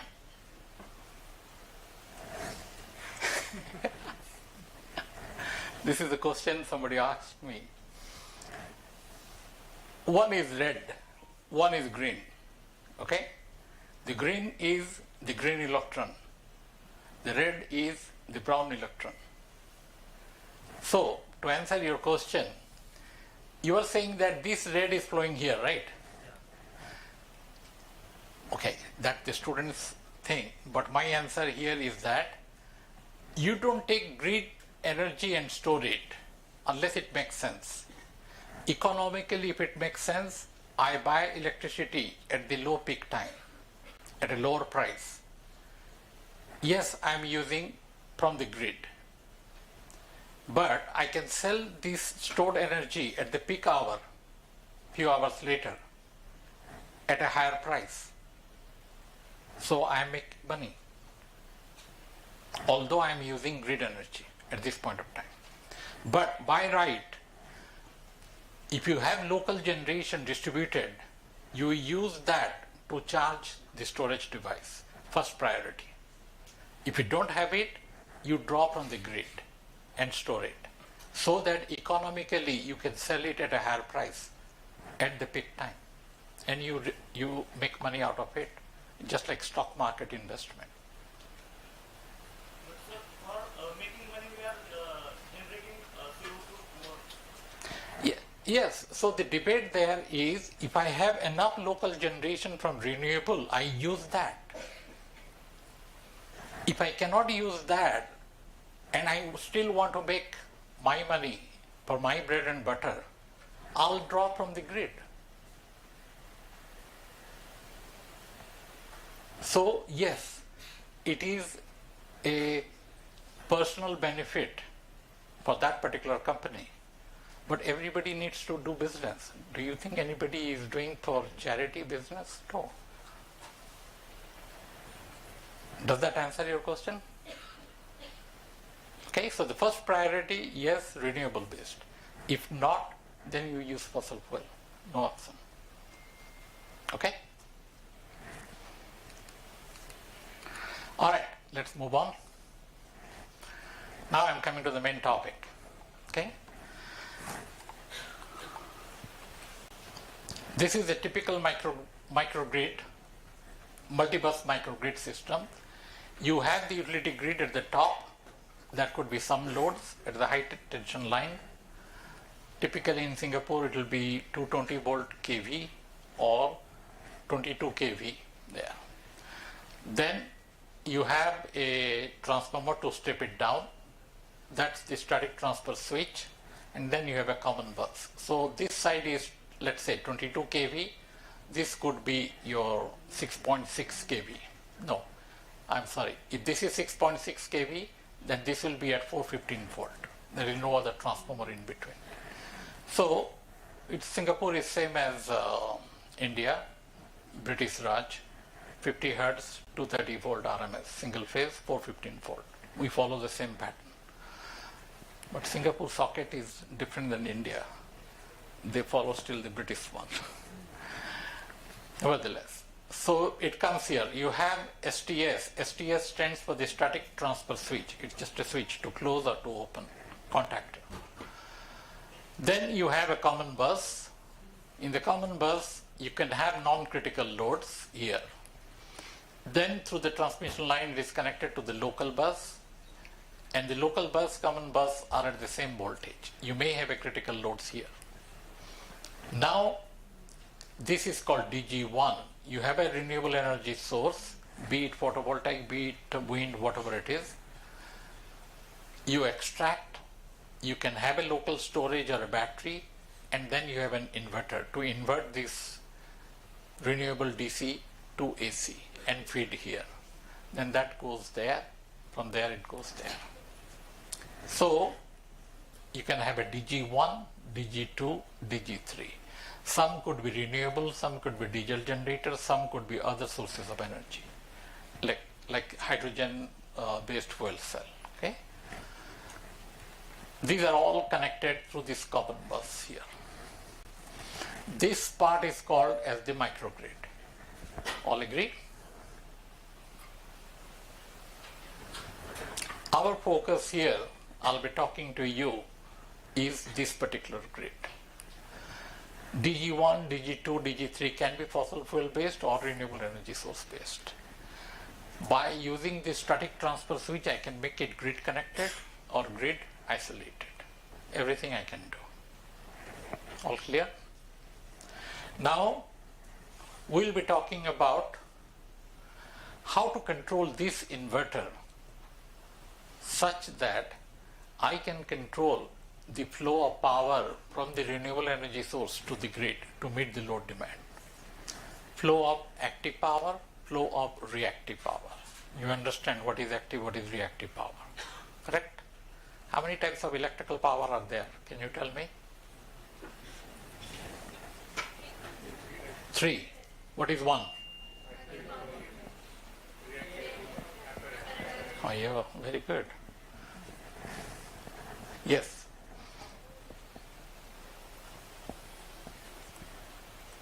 So, we control the flow of active and the reactive power. So that is high bandwidth active reactive power flow control done by this inverter. Okay. Total harmonic distortion control of the current drawn from the AC bus. What do you mean by total harmonic distortion? Have you studied that? Yes? No? How do you define THT? Cannot hear. Have you done a module in power electronics? Not yet? Not yet. It's ongoing. Have you taught AC to DC converter? Then harmonic distortion would be there. Okay. Total harmonic distortion is harmonic, if it is current, harmonic current divided by the fundamental current. You understand that? Harmonics could be multiple harmonic, summation of all those things. Okay? Yeah. Square root of I harmonic basically is square root of I3 square, I5 square, blah blah blah, up to infinity. Okay? Square root of that. So do you need a high THT is good or low THT is good? Low THT. Why? Harmonic? So what? No, harmonic content will be low, blue t-shirt. So what?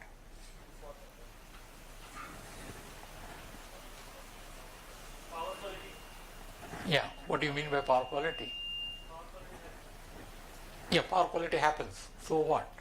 What benefit you get? More active power. More active power.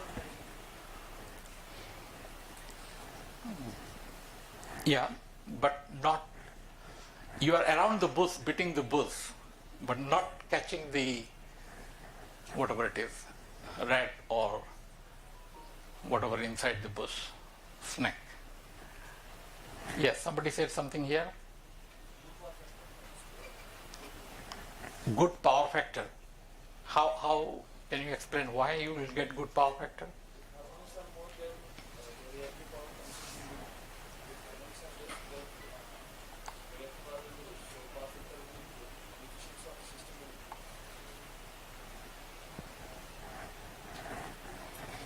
Okay, long story. Okay, no, it's not a real story. It's imaginary.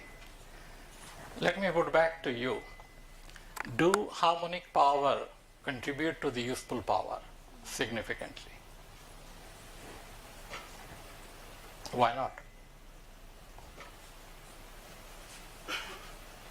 Real power, not imaginary.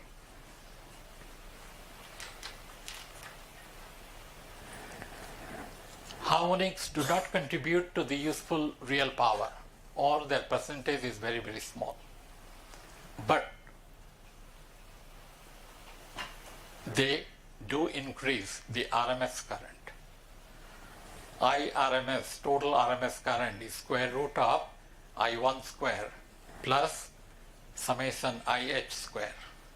So when IH is there, significant, RMS current goes up.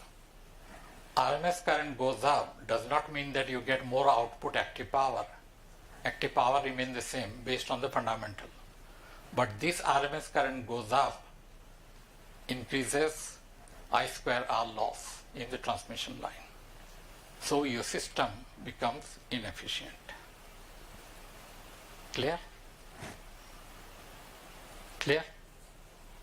Power factor, all those things are on the side line. This is the main reason. RMS current goes up, I square R loss goes up. System becomes inefficient. That's the main part. Clear? So we don't need harmonics. We don't need harmonics. Basically, they do not contribute to the useful power, but increases RMS current to increase the losses. And we want to minimize that. Load voltage regulation. Okay? This inverter can be operated in two different modes. If you have studied inverter, you might know. Can you tell me? An inverter operates in two different modes. Sorry, say it again. Somebody said something. What is 120, 180? Degree. Yeah, it's bidirectional. That is rectification inversion. No, just consider inversion. It still operates in two different modes.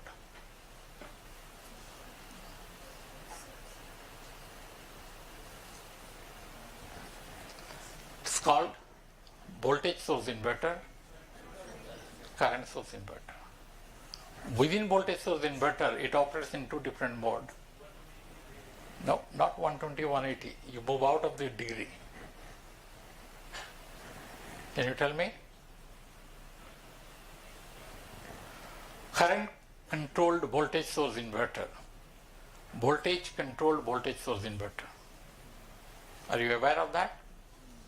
One is called grid firming. Another is called grid following. Grid firming inverter operates in voltage control voltage source inverter. Grid following inverter is called current controlled voltage source inverter. Okay? So I am assuming here the grid is there. So these inverters are operating. Its answer is here, partly. It's operating in current controlled voltage source inverter. What does that mean? The inverter supplies a certain amount of P and Q, active and reactive power, injected into the grid. Is that clear? It is not responsible to maintain the voltage of the grid. The voltage of the grid is maintained by the utility grid, and it is maintaining the voltage there. All clear?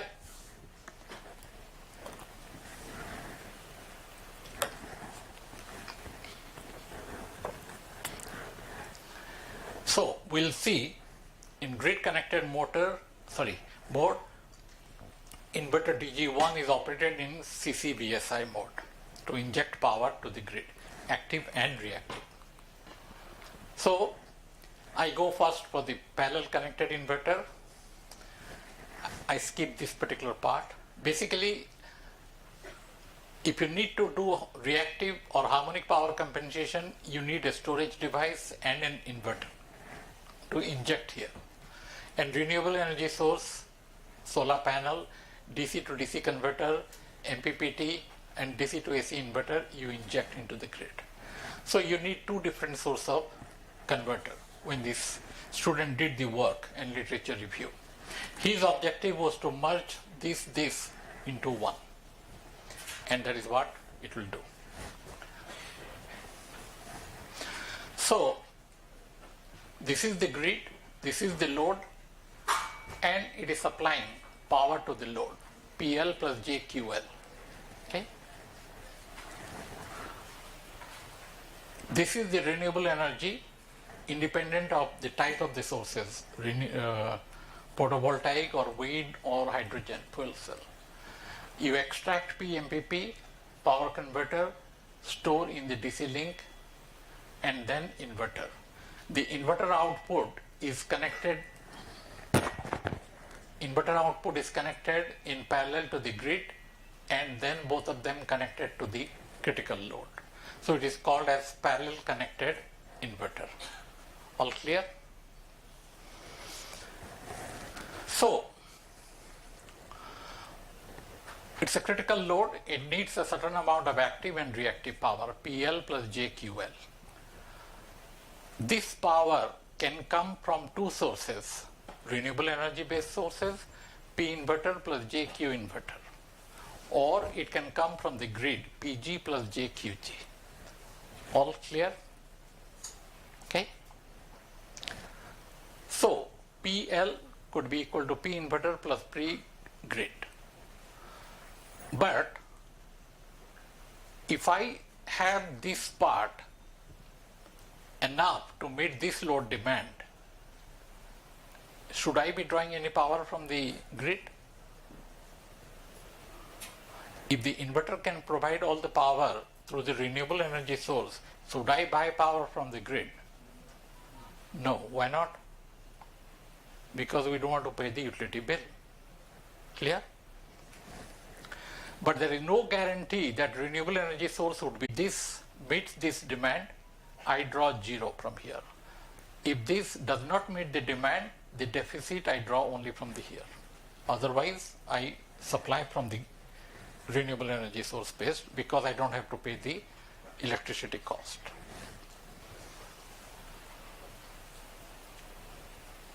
So far so clear? Okay, little bit of mathematics. Without mathematics we cannot survive. So this is the inverter, this is the DC link, this is the current control voltage source inverter that is injecting the current IC. This is that IC. So if I take Kirchhoff's current law here, IC plus IG is equal to IL. Remember this part, okay? So IC plus IG is equal to IL. I put a sensor and I can measure the grid voltage. So V phasor quantity, V phasor is V grid real plus J times VGI, grid imaginary. So this is the real axis of the grid, this is the imaginary axis of the grid. So this is VGR, here will be VGI. Okay, 90-degree phase shift. So you know power is VI conjugate. Clear? So if you do mathematics, it will come out to be like this. And from this, I draw IGR in terms of PQ and VGR, VGI. So you come up with this formula. The grid real current, real axis current drawn from the grid is given by this formula. You need to know P and Q to be coming from the grid side. I forgot to put G here, okay? That is this one. And I make that as the grid current reference value. Then if I apply Kirchhoff's current law, IC star is equal to IG star, no, IL star minus IG star. Clear? Applying Kirchhoff's current law here. IG I know from here. IL I put a sensor and measure this current. So I get the reference current for the inverter in terms of power to be drawn from the grid, PG, QG, and I put a sensor to measure VGR. How do I get VGI? That is 90-degree phase shift. I do it electronically. Okay? All clear? So you measure VG, align it to be real axis VGR. You do a 90-degree phase lead all pass filter. You may not be knowing at the undergraduate level, but just assume that through some mathematical processing, I can shift VGR to VGI, 90-degree phase shift. So I have VGR, I have VGI. I have PG, QG. Sorry, it is missing here, it should be PG and QG. So I use this equation to get IG star. IL I measure minus IG star is IC star.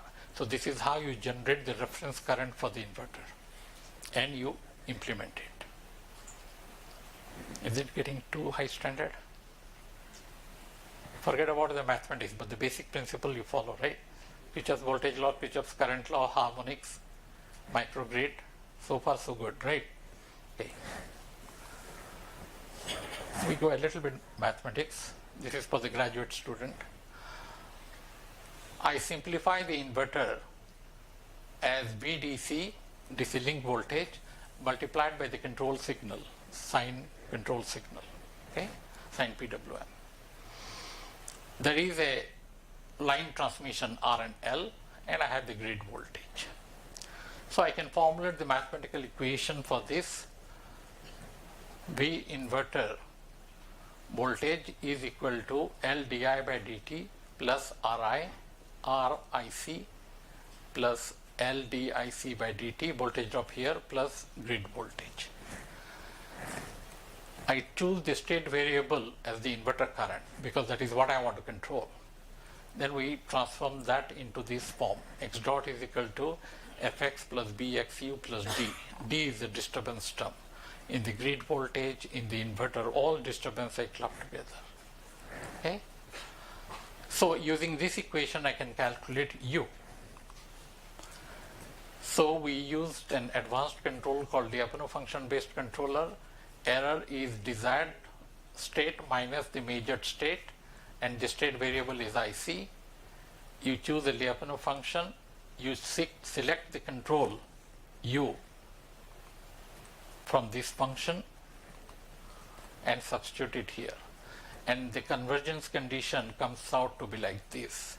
So dV by dt plus lambda E square. If you solve that one, exponentially the error will converge to 0 for a positive value of lambda. Mathematically it can be shown. Okay? So you choose a positive lambda, exponentially the error will converge to 0. Don't believe me. It will be. So, desired state is IC star. You measure the current through a sensor, process through some gain. Difference is error. Error calculates the function, Lyapunov function based control, and I have a special repetitive control to estimate the disturbance term. This one, both added on, that becomes the control signal. Limiter, sine PWM, and implemented in the inverter. When you study inverter, you'll know all these things. Okay? You now focus on the result. I skip this one. This is the overall scheme. We implemented in a DSP board, DS1104. I'm not sure what type of board you use it here. This is a D-space controller. It's basically a Texas Instrument DSP with all the peripherals built in. By the way, this work was done about 10 years back, okay? And implemented. Anti-aliasing filter, ADC, everything is there. Now we come to the result. Okay? Pay attention. If you don't follow, tell me.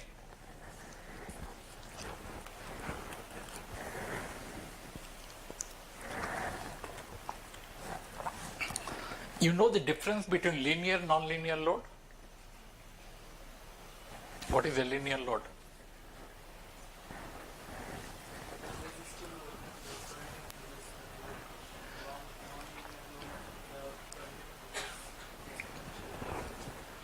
Current is exponential. Why, if it is not exponential, can it not be non-linear?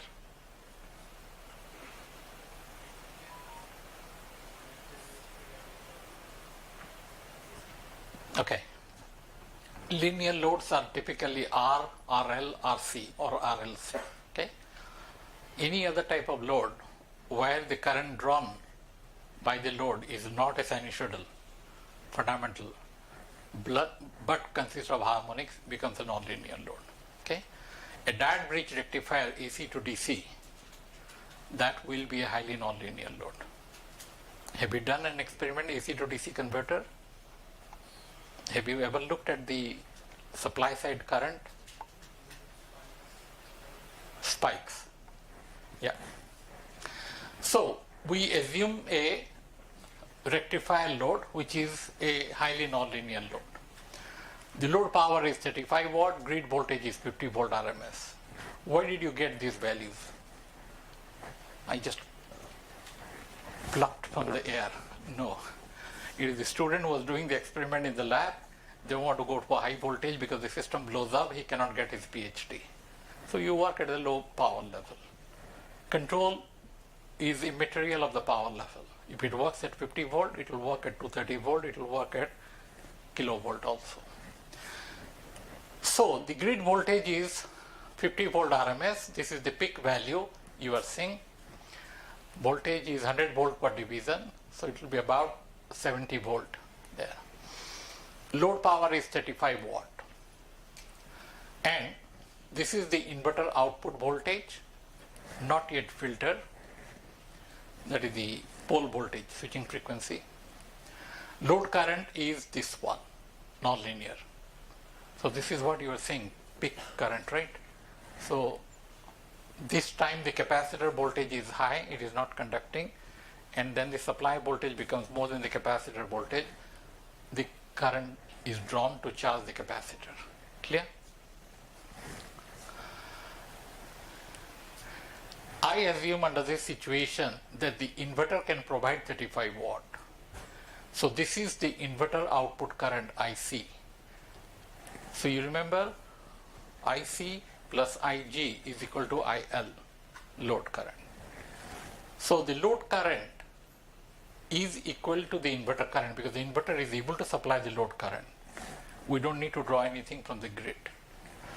That is why grid current is 0. Same information, instead of voltage, I am showing you the grid current now. So the grid current is 0, load current same, inverter current same. All okay? Now I show you a scenario where the inverter is not able to supply the total power in the next slide. This waveform is repeated here, okay, for reference. Here, inverter can give you only 5 watt. Load is critical 35 watt, so the 30 watt must come from the grid. And I'm controlling that without a controller. So 30 plus 5, 35. All clear? Same load current here. Now the load current is not coming from the inverter only. So the inverter current is different. But part of the load power 30 watt is coming from the grid. So if I have to draw power from the grid, at what frequency I should draw the power? Load is nonlinear.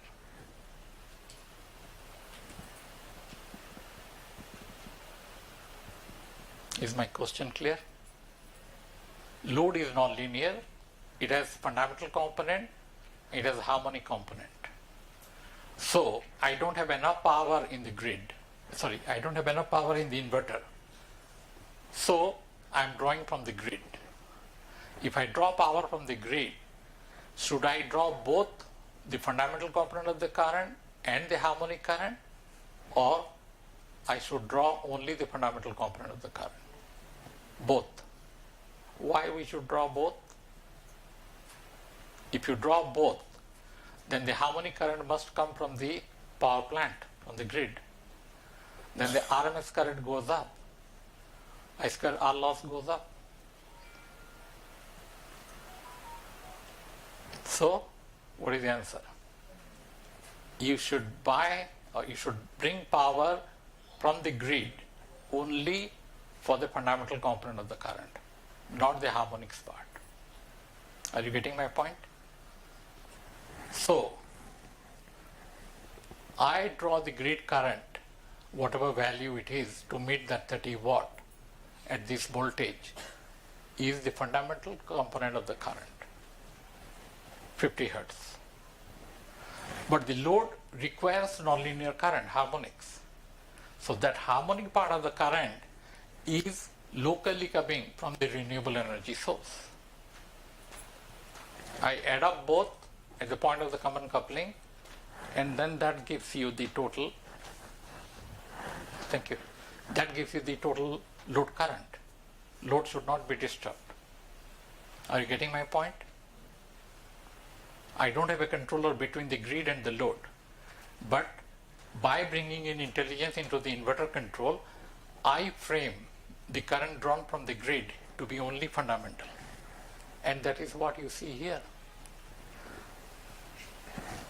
All clear? 30 watt comes from the grid, 5 watt comes from the inverter. Displacement power factor. How do you define power factor, by the way? Angle between voltage No. What is the definition of power factor?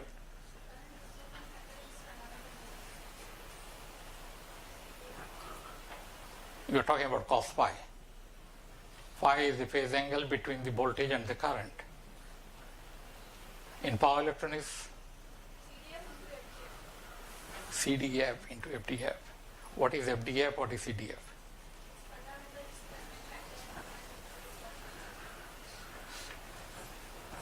Okay.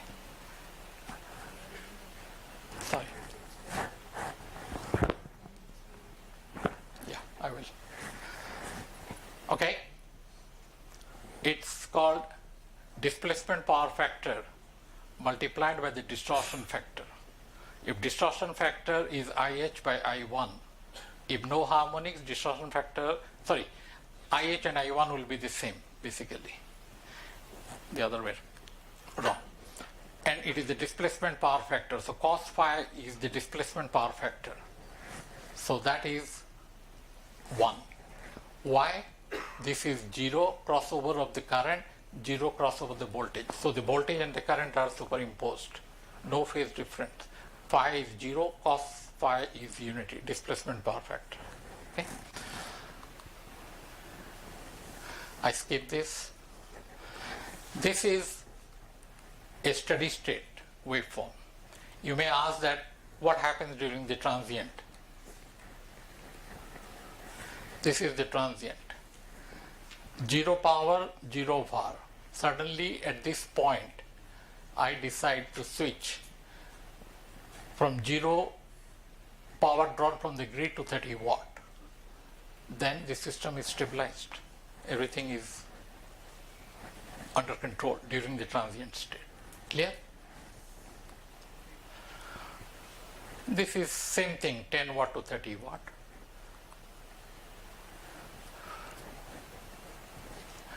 We change the grid voltage from 40 volt RMS to 30 volt RMS. Whole system is still working okay. Grid sag has been taken into account here. Sag, swell, everything it will take into account. So to summarize this one, PQ theory we used it. Single phase PQ theory doesn't exist. It exists in 3 phase. So the mathematical modification we have done is for single phase. It's a extension, not our contribution, but it has been done. We used a Lyapunov function based controller. That is the main contribution. It is a nonlinear controller. We came up, we implemented, we demonstrated. Proposed control provides better tracking, enabling, and overall thing. Just few minutes more. Ken? Okay. The drawback of the parallel connected inverter, if the grid voltage has sag swell, the load will see the same thing because it is parallel connected. No matter whatever you do, you cannot correct the grid voltage. But I want the critical load, the voltage should be very perfect. Voltage regulation. How do you do it? Parallel connected inverter cannot do it. A series connected inverter can do it. I connect the grid here in series with the inverter. So VG plus V inverter is equal to VL. You understand? Okay. If the grid has voltage sag swell, I can inject the counter component of that and compensate so that the load voltage is regulated at 230 volt RMS. If the grid has harmonics at the point of the common coupling, because other loads are nonlinear, I can correct the harmonic. How? I can counter inject that here. So this is what the series connected inverter can do, which the parallel connected inverter cannot do. But all the inverters that is sold in the market are parallel connected. You cannot connect in series. Your regulation doesn't allow that. Okay? But academic studies does it. You can do whatever you want to do in the lab environment. Just 5 minutes, pay attention, I'll close it. Okay? This is the grid voltage. So this VG and V inverter are not added in phase or out of phase. They are added vectorially through the phasor diagram. This is my grid. I take it as a reference. I inject VI. So VG plus VI vectorially gives you VL. Objective is to maintain VL constant. Is the problem statement clear? VG may go up and down, second swell, but VL must be made constant. VL must be regulated and made constant. That's the problem. Okay? If VG goes up and down, I change VI. Pay attention. VL is here, IL is here with an angle theta. Is the load leading power factor load or lagging power factor load? Lagging, sure. Sure. This is the grid. This is the grid voltage. What is the grid current? What is the grid current? IC plus IT is equal to Say it again. IC plus IT is equal to IL. IL is here. You look at it here. This is IG. This is IG or IC. It is the same current. There is no parallel connected. So the grid is the same current as the inverter current. Inverter is the same current as the load current. Load is the same current as the grid current because they are connected in series path. So they are the same. Clear? So if I say IL is also IG, you agree? So at the grid side, is the current drawn from the grid is leading or lagging? Wow, this is magic, right? A lagging power factor load. So there's a leading power factor load at the grid. Is it good or bad? It's good or bad? Why good? Because majority of the load are lagging power factor load. By drawing a leading power factor load current, you are doing VAR compensation without putting a capacitor bank. See? That's the advantage. One inverter does 4 things. You buy one t-shirt, you get 3 free. You buy one inverter, you get 3 functionality free. Coming to the end closely. Okay, these are all the mathematics. Skip it. We're running out of time. This is reference voltage. This is measured voltage. Error processed through a proportional gain and a repetitive control that controls the control voltage, and the grid disturbance comes here overall. I show you the result. Load is an RL load, 110 volt AC RMS at 50 Hertz.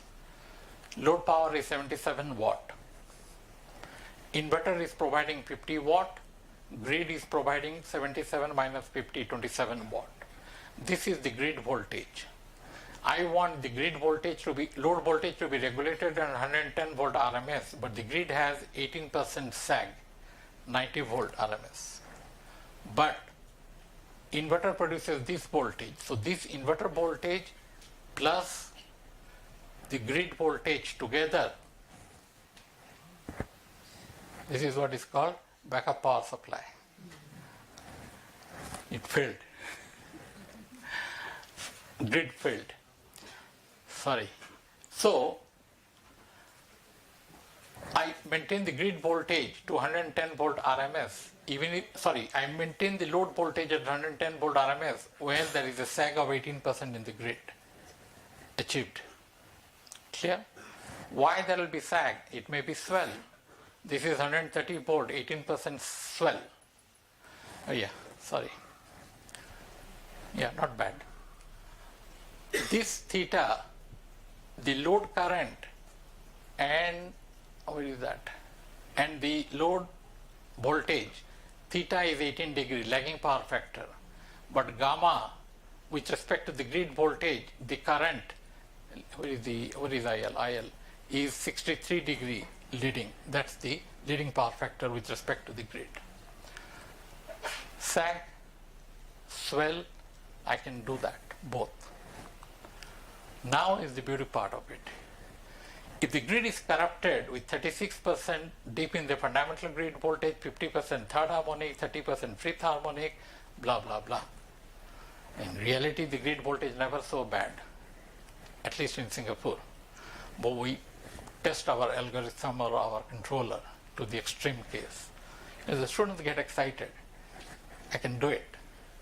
So he did it like this. If you don't have the controller, the load will see voltage like this, which is highly corrupted. Until this, only P controller is activated. This part, this is not activated. But when you apply the control, special repetitive control, the error voltage reduces drastically. And this waveform now becomes almost close to sinusoidal load voltage, even if the grid is highly corrupted. I can synchronize 50 hertz, 45 hertz. I cannot correct the frequency of the grid, but I can synchronize and the whole system operates reliably. So to summarize, you can read through. The proposed controller is multifunctional. It acts as a voltage stabilizer. When I was a student, when I left India, we buy a fridge, we buy a voltage regulator. I'm talking about 30 years back. You buy a computer, you buy another voltage stabilizer. You connect in series, right? Yeah, for each load, basically, not series, in parallel. You buy a computer, you buy another voltage stabilizer. So this prompted to me, when I was visiting my supervisor at Cambridge, he asked that there was a student, Chinese student working on it, that can we not do something here so that you don't buy multiple stabilizer, you just buy only one, right at the incoming. You use this and you use renewable energy sources. We act as a voltage stabilizer, the same inverter. It acts as a VAR compensator. It acts as a renewable energy source integrator. It works as a harmonic compensator. One inverter does 4 functionality. Clear? That's it. This technology was patented. Anybody, industry people, want to take it and commercialize this patent, it will be selling, not just in India, in China as well, okay, or developing country. Thank you very much. With that, I finish my presentation. I know we are running out of time. If you have any questions, 1 or 2 I can take. Yeah, go ahead. Sit down and talk. Yeah, fine. Yes, sir. Actually, as we know, petroleum elements are not abundant in nature, right? That's why we, not only India, the whole world is trying to shift towards other renewable source of energy. Yeah. While we are discussing on the topic of solar and EV, Yeah. the most important thing is storage of electricity, and we have only lithium also, right? But lithium also is not abundant in nature. We have only 88 million tons on Earth's surface, and according to the Nobel Prize winner Stanley Whittingham, we have only limited lithium right now. We can use only for 10 to 20 years. So what is the alternative source for storage? Hydrogen. Yes, sir. Then why we are not focusing towards? That's why I asked you. It is expensive at this point of time. Yes, sir. But EV and EV is not eco-friendly. No. EV, so long as you get it EV charged from renewable energy source, it is eco-friendly. But what about lithium? No, you don't need to store. No. You, let's say, forget about storage. During the daytime, you have sunlight. You charge during the daytime. Your batteries. EV batteries. So your point is that, why you use lithium battery in the car? Okay, the alternative is to go to the next phase is hydrogen. Lithium is just interim measure. then as hydrogen is being mass produced, it will go down. Yes, sir, for lithium to extract from the earth's surface, we are mining. So indirectly we are making the earth's surface cold.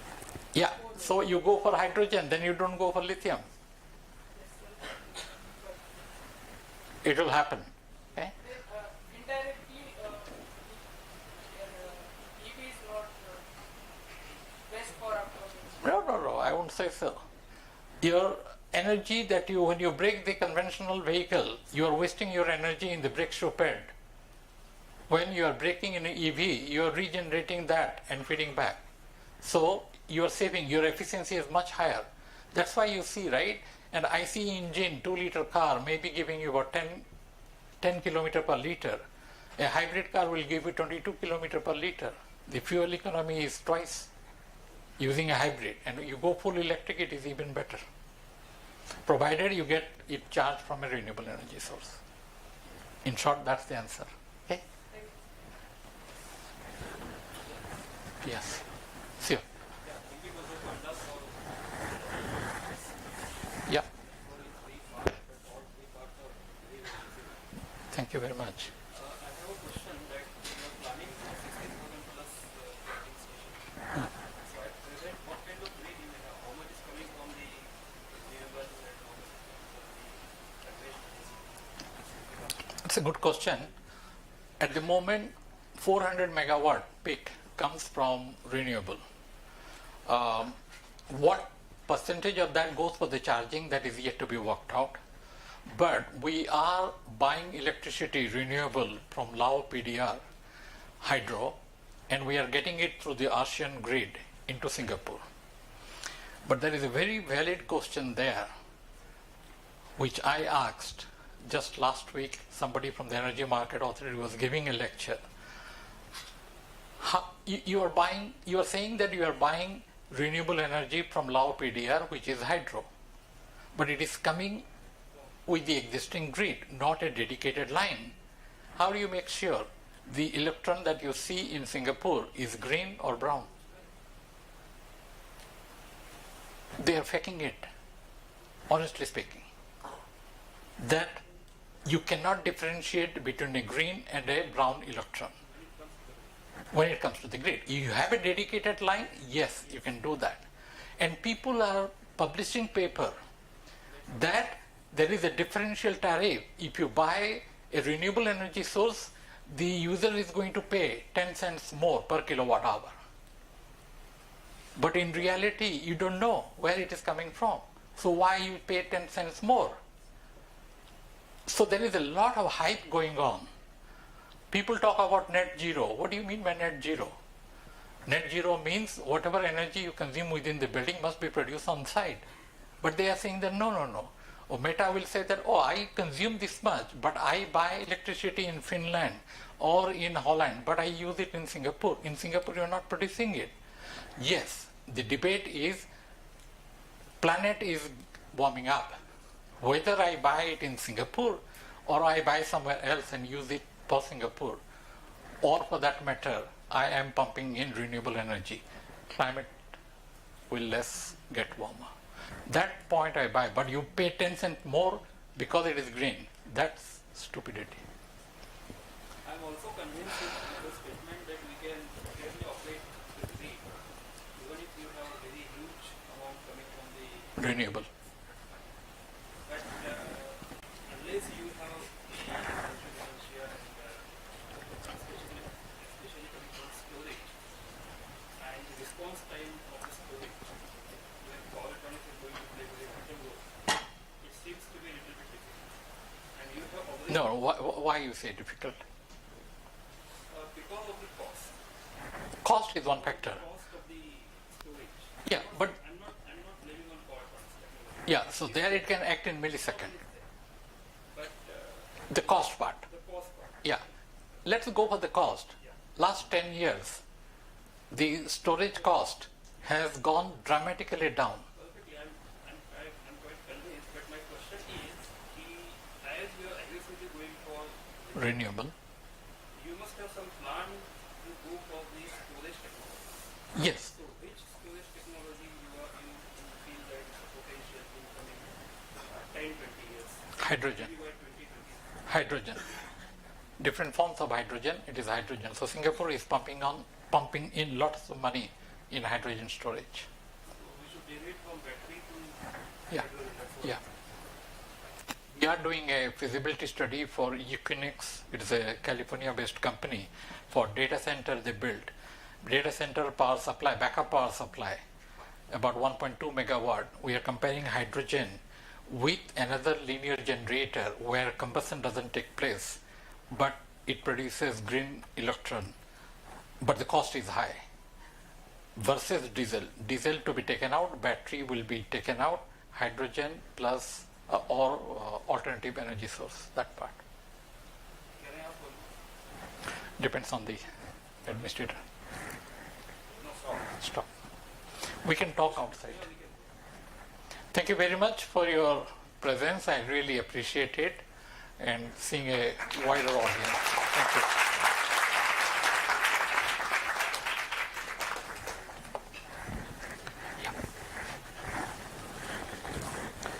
Thank you, Doctor, for sharing your insights and expertise with us. I'm sure many of us here have been inspired to take up further research in this domain.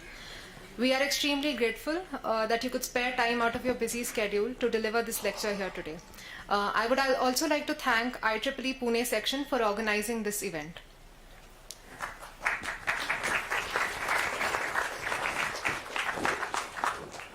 So the event is now closed. Let's all remain seated until the chief guest has left the hall.